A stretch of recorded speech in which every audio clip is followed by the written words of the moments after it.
On a scale of 1 to 10, I would rate the Dragon wheels a...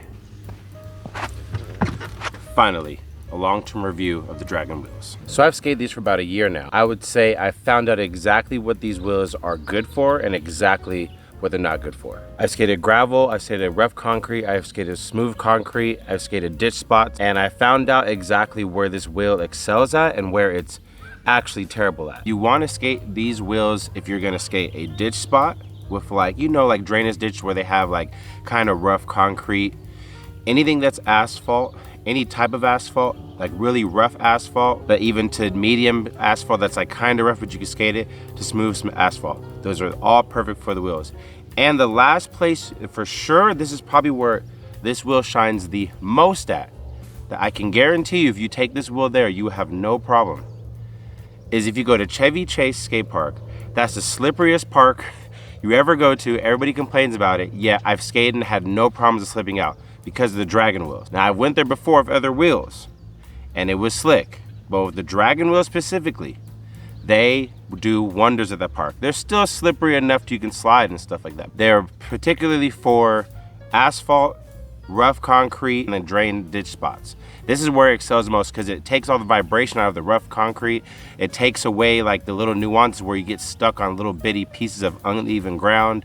Like this is where the wheel excels at. Where you don't want to have this wheel at is at really good smooth skate parks because it just doesn't feel the same. Honestly, I've now used them for so long, I realized, I mean, they're broken. Let me show you. These are definitely broken in. That bearing's kind of slow. These wheels are broken in, so you don't want it at really good skate park ground because they're just honestly very slow.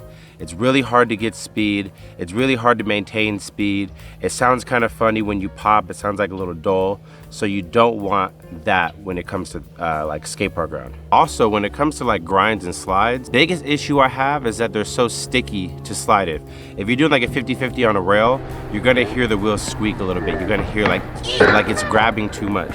Or if you're trying to do nose slides, a lot of the times on nose slides or tail slides, it tends to stick really easily on the wheel. So you have to get a really good, perfectly locked into the base plate slide for like nose slides or tail slides. And that is like the biggest issue because it really slows you down. It slows down your momentum when you're trying to crook. You lose a lot of speed when you're holding a crook for a while.